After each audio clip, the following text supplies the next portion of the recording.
Hey everybody, it's Coach Kelly, your marriage coach, author of the book Turn It Up, How to Have the Lifelong Marriage That You Really Want. And I've got another coaching tip for you today so that you can have a great marriage. So, do you know the simplest and best way to strengthen your marriage? Do you know what that is? What is the simplest and best way for you to strengthen your marriage? Well, you're going to laugh when I tell you this because this is so common sense. But you know what? I meet couples all the time who are struggling. They are not communicating. They are not on the same page. They're having a hard time and they're coming to me for help with marriage coaching. And I always, one of the things that I try to ask them is this issue here. So here's the answer to that question. What is the simplest and best way to strengthen your marriage or relationship? It's this: spend time together consistently. Yeah, we've got to spend time together regularly, consistently with the person you love. And like I said, when couples come to me and their relationship is struggling, one of the things I try to ask them is, well, are you guys spending any time together? And no, well, it's hard. We got kids and, our schedules are conflicting sometimes. And, well, when do you guys see each other? Well, we especially if there's opposite schedules. And I've talked with some where they literally have like an hour every day. That's it. Or maybe not even that, because he's working graveyard or, swing shift. Swing shift's actually a little harder. Graveyard's a little bit easier because if the wife's getting home in the afternoon and then he's going to work about 5 or 6, and then coming home at 6 in the morning or, 5 in the morning or something like that, at least they have about an hour in the afternoon. So it's like, okay, well then how about on weekends? Do you guys have any time to spend together there? Even if you do, though, work consistent or similar hours, that both of you work days 9 to 5 or 7 to 3 or whatever it might be, Monday through Friday, okay? Do you still spend time together alone consistently, okay? That, my friends, is the simplest and best way to strengthen your marriage. And I want to give you a few thoughts on how to do that effectively, okay? That's what today's video is all about. But I was thinking about this, and as you guys know, the title of my book is Turn It Up. And I use the illustration or the metaphor in Turn It Up of a dimmer switch. So what happens is that just like a dimmer switch can turn down the light in a room or turn it up, what happens in our marriage and relationships is the same thing, is that life comes on and comes around and things happen, and the consistency or the effect, the quality, that's the word I'm looking for, of our relationship turns down. So you've got to turn it back up. And one of the ways to do that is to spend time with each other consistently. But then I thought of another metaphor this morning. So here's this one. Not only do you need to turn it up, you need to charge it up. Okay, I'm thinking about, all right, what makes marriages great? What keeps couples connected? What keeps them connected is spending time consistently with each other. And it really is just like, what? This watch I'm wearing, or the phone that I'm recording my Facebook Live on right now. Okay, every night I've got to charge the thing up. Why? Because if I don't, it's going to run out of power and it's going to stop working. So maybe that's going to be the title of my next book, by the way. I don't know. Charge it up. We'll go from turn it up to charge it up. Let me know what you think about that in a comment. Anyways, the idea, though, is that the same thing is true in a marriage or a relationship. When you spend time together, you are recharging your relational battery. You're reconnecting. You're enjoying each other once again. And even if there's conflict, if there's unresolved issues, if there's problems and misunderstandings, if you can set those aside for a moment and create some positive moments in your relationship, then it's going to help you deal with the negative issues that do need to be addressed. But that's another video for another time. Right now, what I'm talking about is how can you charge up your relationship and strengthen it by spending time with each other. So I've got 4 points, and they all start with the letter P. So here's some thoughts on how to strengthen your relationship by spending time together consistently. How do you charge it up? The first one is this: prioritize it. You need to make it a priority. And yeah, I get it. Your kids are a priority. Your work is a priority. You can't just, call off sick, every day so you can go out to lunch with your wife. I get it. You can't do that. But in the time that you're not working, okay, what you need to make it a priority. Okay. Well, what about the kids? Well, I'll address that in just a moment. But the point is this: I would encourage you, and maybe this is out of the realm of possibilities to start with, but shoot for this as a goal that at least once a week, okay? Once a week. I mean, if you can't do once a week, twice a month is better. Once a month is okay. Once every couple of months, though, you are really going to be running out of juice and you're going to need to charge it up. And problems are going to start happening in your marriage if you don't spend time with each other, or if it's just really infrequent or occasionally, like once every couple of months. So I would suggest shoot for weekly, once a week. Carve out some kind of time and be together and do something fun. Do something where you are able to share your heart and communicate and just be in each other's presence, okay? Watching TV, by the way, doesn't really count, all right? I know some couples, it's like they put the kids to bed and they have an hour or so watching TV before they go to bed. Nah, that's not really what I'm talking about. Think of it as a weekly date, okay? You want to make a date with your husband or your wife and spend some good quality time together. So the first thing you got to do is you got to make it a priority. Recognize it this way. Like I used the illustration a moment ago of charging it up. You need to do this. You need to do this. This is not just a want. Oh yeah, I really want to spend time with my husband or my wife. And I hope you want it, okay? Because if you don't want it, well, that's another topic and maybe we need to find out why. But not only do you want it, you need it.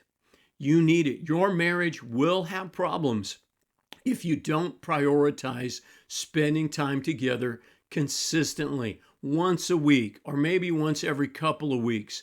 But prioritize it. The second thing you got to do is you got to plan. There is a saying that I love that if you fail to plan, you plan to fail. See, nobody wants their marriage to fail. I know you don't. That's why you're watching this video. You don't want your marriage to fail. But if you fail to plan time together with your spouse, it's going to have some problems and it may even fail. Simply because you're going to just lose that connection and you're going to drift apart and start going two different directions. So you need to start planning. So here's a couple of thoughts on planning. The best way to plan, by the way, is to put it on your calendar. When are we going to have some time together? Talk with each other. Take a look at your week. Okay, what's the best time for us to do something together? And it could be something as simple as let's take a walk around the block.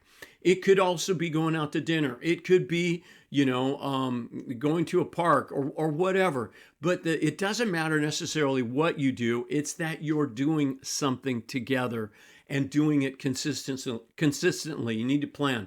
Now, plan, and when you plan and when you think about what's going on, maybe the most automatic thing is let's go out to dinner. Okay, well, that's great. Going out to dinner is a wonderful thing. By the way, with COVID going on last year, and my wife being a nurse, she's just very, very careful about, going indoors to a restaurant, even outdoors. She's not real comfortable with that yet. So what I did once, and I probably need to do it again, is I set up a card table in our bedroom, and I made dinner, and I invited her to the Dupé restaurant in our bedroom, and we had dinner together there. It was great. Told my son, take care of the grandkids. We are going to have some time just to be together, just as if we went out to a restaurant. So you could do something like that maybe if you don't want to go out.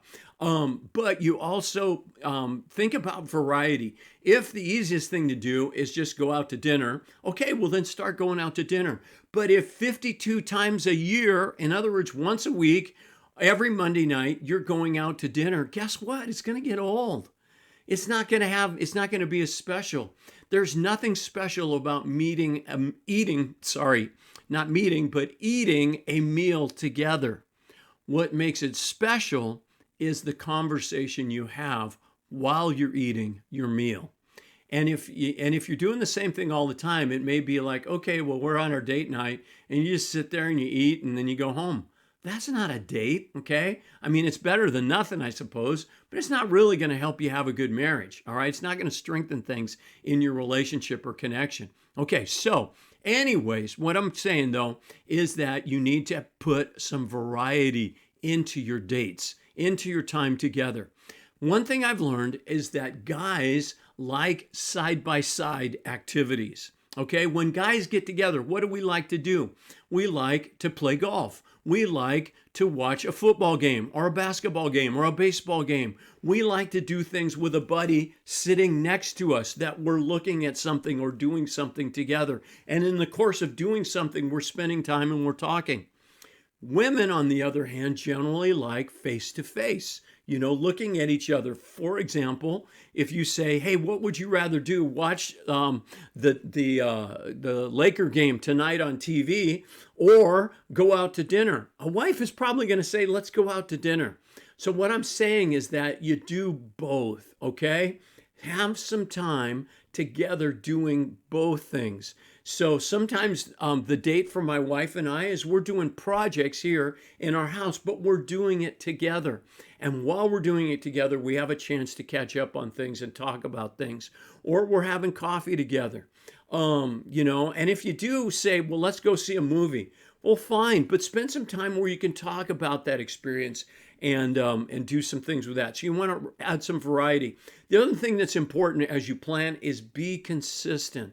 Recognize that you need to do this as often as possible. Once a week, is probably the ideal to shoot for. Another idea that I want to suggest to you is that add some big things into your calendar in addition to just the weekly smaller things. Like going out to dinner, that's a small date. Maybe once, twice, 3 times, maybe even 4 times a year, if you can swing it and figure it out logistically and then as well financially, go out, go for a weekend somewhere, go get a hotel and just check in and relax and go out to eat and just spend time together at a fun location. Could be down at the beach or up in the mountains. For our anniversary this last September, we got an Airbnb up in Big Bear here in California and had a great time together for a couple of nights. So doing something like that is something that will definitely add to your connection and strengthen it, spending time together, doing something like that. Here's the other thing about planning. When you plan, think about what will make my wife, gentlemen, what will make my wife feel special and loved? What can I do to make her feel special and loved when we go out on this date? Especially if you're going away for a couple of days, okay? So when we went to the mountains for our anniversary, I bought her flowers, I packed a candle, I bought her a gift. I thought of all of these extra little things that would just let her know that she is special to me.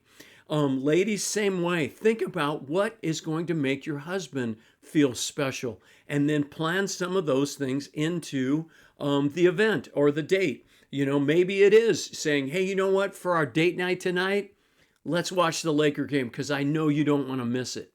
That might, if he sees it as something that you want to do as well, and maybe you're not a Laker fan, but he wants you to join with him in the experience. Nobody wants to watch a football or basketball game by themselves. You're cheering on your team and you're looking around the room and it's empty. I mean, what's the fun in that? We want to enjoy it with someone. So when that special someone is you, then watch the game with him. That might make him feel special and loved. And if you're not sure about that, well, I'll cover some more of those thoughts on another video. But anyways, under plan, think about variety, adding it to your calendar, adding big things and small things, and making your spouse feel special and loved. Okay, number 3, prepare. So you've got the date, you've got the place, you know what you're going to do, you've got the plan. Now what do you need to do? You need to prepare, okay? What do I mean by prepare? Well, if you're going to go, if you've got kids, you got to figure out what's going to happen to the kids that night. Okay. We have two kids that live with us and my grandkids. And so I got to make sure that it's okay with my son that we're going to be gone for a couple of days because we're not going to be able to help him like we normally do. Like my job every morning is to get the kids to school. So we got to plan and make sure that he's got another way to do that if I'm going to be out of town or if we're both going to be out of town. Okay. So you got to plan. So think about who can watch the kids. The best way, easiest way is grandparents. Call them up. Hey, can you watch the kids on Friday night while we go out on a date? I bet you they would love to do that. And if not, family members, well then budget if possible, hire a babysitter, but you want to make sure your kids are taken care of. That's what I mean by planning. The other thing is think about what you're going to do. And do you need to make a reservation? Okay, if you do, plan ahead for that. Where is this place? Find out how to get there on the map. How long is it going to take you to get there? I remember once when my wife and I were celebrating our anniversary and we were on a vacation. And I had planned a bunch of activities for this Monday. And when we got to the town that all of this stuff was planned, everything was closed. Oh man, that was a huge fail. Why? Because I didn't check. I didn't plan ahead. So I started planning and saying, you know what? I got to get my act together. I got to plan ahead. What are we going to do? What's the best way for us to enjoy our time together? So you want to plan ahead. And then number 4, you want to proceed. Have fun. Get your act together. Get your stuff together. Get the logistics all taken care of. Drop off the kids. Grab the roses that you had already bought. Hand them to her on your way out the door. And go have a good time. Now, here's the secret as well. In order to build your relationship and strengthen your marriage, it doesn't really matter what you're doing. What matters is that you're sharing your heart and your mind and your soul and your spirit with her, with him while you're together. So talk, share, open up. Here's another secret that I'll probably touch on in another video. Be vulnerable. Let her know your dreams, your desires, your struggles, your challenges. Ask for help. Share what's going on at work. Share what's happening with your friends. All of these things are going to create a moment. And those are the things that are going to strengthen your marriage and your relationship, is creating these moments and memories. So, have the simplest and best way to strengthen your marriage is to spend time together consistently. So prioritize it, plan for it, prepare for it, and then proceed and enjoy it. I hope you found this helpful. Once again, you can get my book, Turn It Up, How to Have the Lifelong Marriage That You Really Want, by going to turnitup.coach/book. You can order it there. And then while you're at turnitup.coach, that's my website, check out all of the marriage videos that I have there, as well as all of the blog posts and other resources that I've put on there for you to enjoy and strengthen your marriage. God bless you. Thanks for watching, and may God bless your marriage.